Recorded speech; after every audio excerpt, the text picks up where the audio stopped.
RMC, Laël, l'amour et vous, Brigitte Laël. Et Jean-Gabriel Causse est avec nous, il va nous en faire voir de toutes les couleurs. Bonjour. Bonjour Brigitte.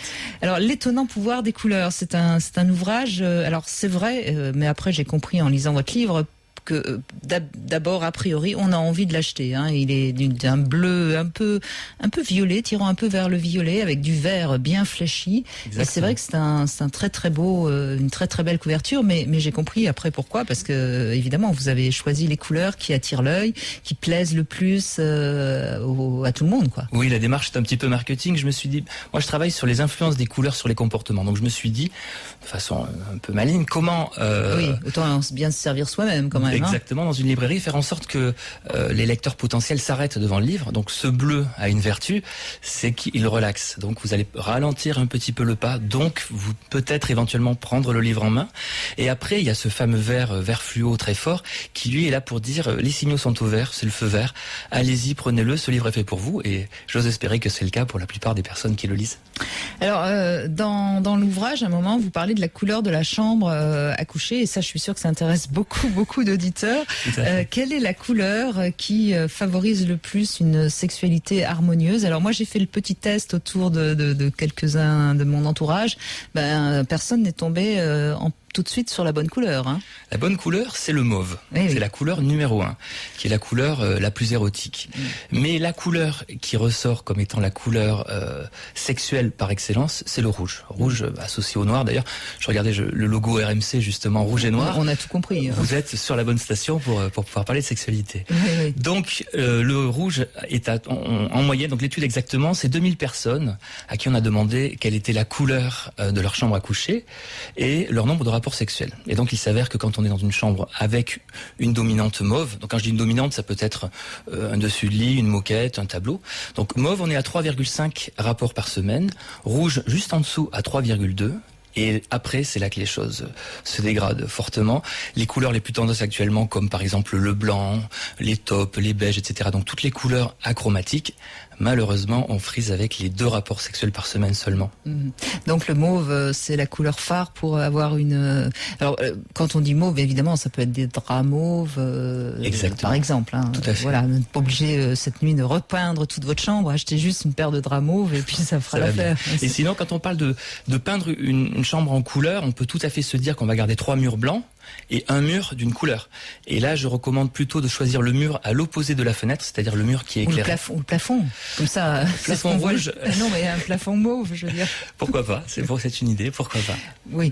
Alors, il y a une autre question, évidemment, qui intéresse beaucoup nos auditeurs. Quelles sont les couleurs qu'il faut porter pour attirer l'œil lorsqu'on va dans une soirée? Voilà. Alors, si on est une femme, j'ai cru comprendre qu'il fallait s'habiller en rouge. Alors, j'avais failli mettre un truc rouge aujourd'hui. Je me suis dit, non, parce qu'il va croire que je veux le séduire, ce Jean-Gabriel Causse. La bonne couleur, effectivement, c'est le rouge. Alors là, il y a énormément d'études, toutes plus passionnantes les unes que les autres. Par exemple, on a fait... C'est des vrais taureaux, quoi, les hommes. Oh, on va voir, c'est beaucoup plus compliqué que ça. En fait, une femme qui porte un t-shirt rouge, par exemple, est beaucoup plus séduisante, 2 fois plus séduisante qu'une femme qui porte un t-shirt bleu. Comment on s'en est rendu compte? Une étude université américaine, Rochester, où l'on a montré des photos de femmes moyennement séduisantes, habillées avec des t-shirts rouges ou des t-shirts bleus. Et encore rouge et vert. Et on a demandé aux hommes de choisir les femmes qu'ils préféraient. Il s'avère que les femmes habillées en rouge sont d'une part beaucoup plus séduisantes et que ces mêmes hommes seraient prêts à dépenser beaucoup plus d'argent au restaurant pour les inviter. Donc mesdames, si vous voulez que vos prétendants vous amènent dans un bon restaurant, je vous conseille fortement de porter du rouge. J'imagine que dans les soldes, tout ce qui est rouge va s'arracher. Et remarquez, c'est pas très surprenant parce qu'il y a longtemps que les femmes mettent du rouge à lèvres ou du rouge sur les ongles. Au fond, c'est sans doute pour ça. C'est des signaux comme les mammifères qui ont les vulves qui deviennent rouges quand elles sont en chaleur. C'est horrible, mais c'est ça, quoi. Mais on est peut-être, je crois qu'on a le même ancêtre il y a 4 millions d'années.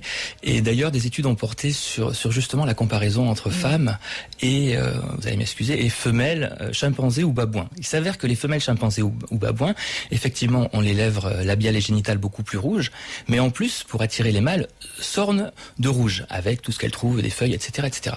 Donc, d'autres chercheurs américains se sont demandé si les femmes faisaient de même.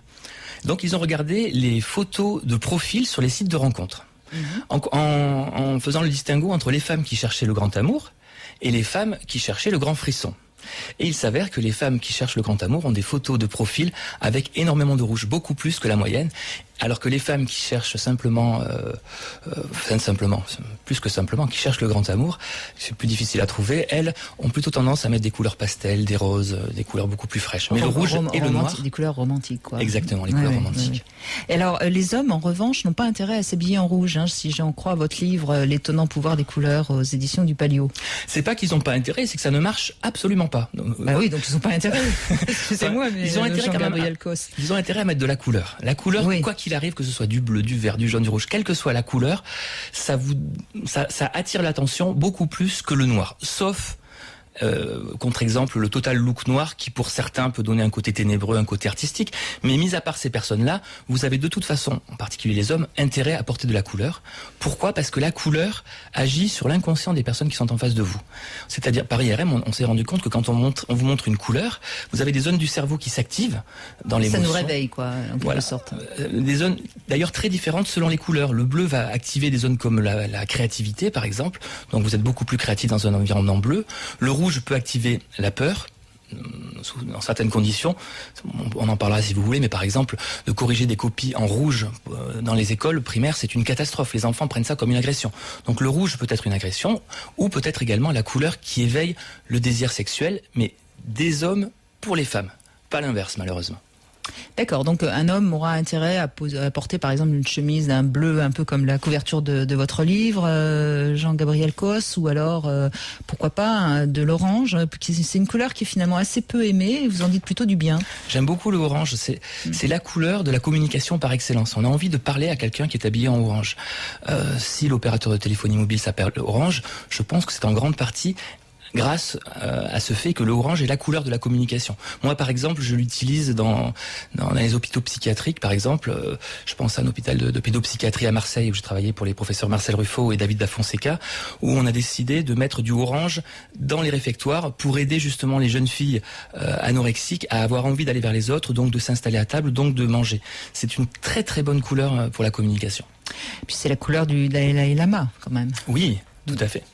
Alors, la couleur la moins aimée, contrairement à ce que j'aurais pu penser, moi je pensais que ce serait plutôt le gris ou le marron, et en fait c'est le jaune qui arrive en queue de peloton. C'est le mal aimé, comme aurait dit Claude François, oui. Le jaune ne marche pas très bien. Pourtant, moi... C'est la couleur des cocus. Il est possible, Judas était en jaune aussi, etc. Donc dans l'histoire, le jaune n'a pas une très bonne presse. Là, on parle pour l'Occident, parce que en Orient, c'est un petit peu différent, où c'est la couleur de l'opulence avec l'or, etc. Mais c'est vrai que c'est une couleur qui malheureusement n'a pas bonne presse. Or, c'est une excellente couleur, notamment dans un salon, par exemple. C'est une couleur qui s'éclaire très très bien le soir pour des pénombres. C'est des couleurs chaudes, très agréables. C'est le soleil, c'est la luminosité. Moi, j'aime beaucoup le jaune. De toute façon, dans cet ouvrage, L'étonnant pouvoir des couleurs, vous passez toutes les couleurs en revue. Donc, moi, ma couleur préférée, c'est le turquoise. Donc, je me suis tout de suite renseignée sur ce que ça signifiait. Et puis, je me suis dit, je vais garder le turquoise comme couleur préférée. Ça me va bien. Ça vous va très bien. Le turquoise est une excellente couleur pour lutter contre les dépressions. On a découvert des photorécepteurs sensibles à la longueur d'onde du turquoise qui régulent les sécrétions de mélatonine. Et réguler les sécrétions de mélatonine, ça permet d'avoir un sommeil beaucoup plus profond, beaucoup plus complet. Et donc, c'est une très très bonne couleur contre... Je dors très bien, je confirme, ma chambre étant en turquoise. Mais en même temps, je me suis posé la question justement, pourquoi cette couleur préférée depuis très longtemps, c'est ma couleur préférée. Et en lisant votre livre, Jean-Gabriel Cos, je me suis rendu compte qu'en effet, il suffisait de se faire une petite introspection pour mieux comprendre pourquoi on aime telle ou telle couleur. Par exemple, je me suis souvenu que le premier bijou que m'a offert mon papa, c'était une bague qu'il avait ramenée des États-Unis, faite par les Indiens et qui était en turquoise. Donc sans doute qu'il doit y avoir quelque chose de cet ordre-là.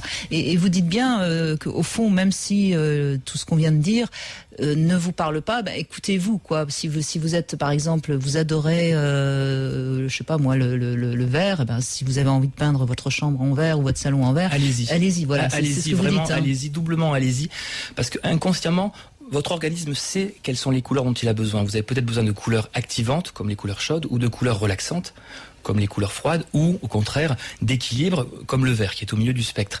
Quoi qu'il arrive, la couleur vous fait du bien. Donc moi, je lutte un petit peu contre cette mode achromatique que l'on vit aujourd'hui en Occident depuis une vingtaine d'années, parce qu'avant, si vous vous rappelez, nos grands-parents avaient des cuisines orange, vert pomme, etc. Nos arrière-grands-parents avaient de la couleur partout.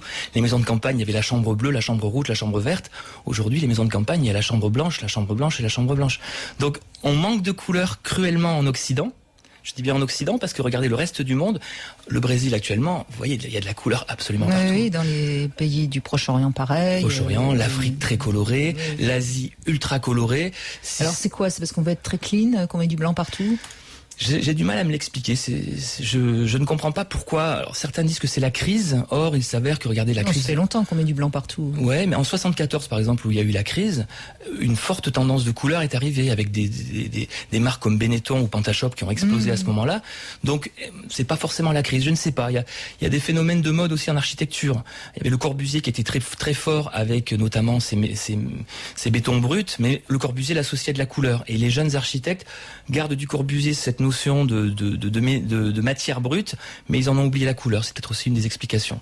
Il y a des effets de mode aussi. On le voit dans la mode tout court d'ailleurs. Hein. Il y a des couleurs qui sont à la mode et puis qui passent et puis après elles reviennent. Enfin, par exemple, le violet actuellement est plutôt à la mode, semble-t-il, alors qu'il a été très décrié il y a 20 ans. Alors j'aime bien la phrase de Einstein qui dit « n'est nouveau que ce qui a été oublié ». Oui. Donc nous, notre travail justement de coloriste, c'est effectivement de renouveler les modes régulièrement pour inciter les personnes à se faire plaisir et à oser la couleur. Mais si je pouvais vous donner un conseil actuellement où c'est les soldes par rapport à la couleur, pour oser la couleur, en fait, il faut pas se dire de quoi j'ai l'air là-dedans, mais est-ce que ça me plaît? Donc quand vous allez dans une cabine d'essayage, que vous essayez une robe vert pomme par exemple, regardez-vous dans la glace et posez-vous cette question, est-ce que ça me plaît? Donc si vous vous plaisez dans cette robe, vous serez forcément belle et rayonnante puisque vous serez bien dans votre peau. Si vous commencez à vous dire comment les copines vont me juger ou autre, vous risquez de ne pas acheter cette robe et finalement de repartir avec quelque chose qui ne vous plaît pas vraiment finalement. Ou quelque chose qui n'est pas vraiment votre personnalité et qui est peut-être un peu trop la mode. Alors dernière question, Jean-Gabriel Cos, on parle beaucoup d'amour, de sexualité, mais on est aussi dans des rapports hommes-femmes sans cesse dans cette émission. Donc, est-ce que le bleu, c'est toujours pour les garçons, le rose, toujours pour les filles? Remarquez, le mauve, c'est du bleu et du rose. C'est pour ça que ça marche bien, la sexualité. Alors, ce qui est certain, c'est que en inné, le rose n'est pas du tout une couleur féminine et le bleu une couleur masculine. Des chercheurs ont fait jouer des enfants avec des jouets identiques, si ce n'est la couleur. Et jusqu'à l'âge de 2 ans, les petits garçons comme les petites filles jouent indifféremment avec du bleu et du rose. Et petit à petit, certainement par l'influence de leurs grands frères. Donc c'est de la culture. C'est la culture culturelle qui fait qu'à l'âge de 6 ou 7 ans, il n'y a plus qu'un garçon sur 5 qui joue avec du rose et une fille sur 5 qui joue avec du bleu. Donc c'est la culture qui nous fait dire que le rose est une couleur pour les filles. En fait, ça viendrait de Marie-Antoinette qui adorait le rose. Donc à Versailles, on a commencé à dire voilà, c'était la cour des femmes, la couleur des femmes, la couleur de la cour de Marie-Antoinette. D'accord. Donc aujourd'hui, on voit de plus en plus d'hommes qui osent porter des t-shirts roses. Le bleu, il y a très longtemps que les femmes l'ont adopté, évidemment. Donc ça peut peut-être petit à petit disparaître, cette séparation comme ça très... Je l'espère. J'ai le sentiment que la plupart des créateurs vont dans ce sens et osent la couleur. Alors malheureusement aujourd'hui la tendance fait qu'on met des couleurs très fortes en vitrine par exemple, mais qu'après le gros de ce qui se vend est malheureusement désaturé. Mais je pense que la couleur a de beaux jours devant elle et je l'espère. Et alors vous, Jean-Gabriel Cos, quelle est votre couleur préférée ? Alors, c'est une très très bonne question et je n'ai pas la réponse parce que ça dépend du moment. Quand je me lève, j'aime bien le orange de mon gel douche. Après, j'aime bien le chocolat de mon chocolat au lait. Après, j'aime bien le vert turquoise d'ailleurs comme vous. J'aime beaucoup le turquoise de mon scooter, etc. Donc, j'ai pas une couleur. C'est-à-dire que le turquoise, je m'habillerai pas forcément la tête aux pieds en turquoise.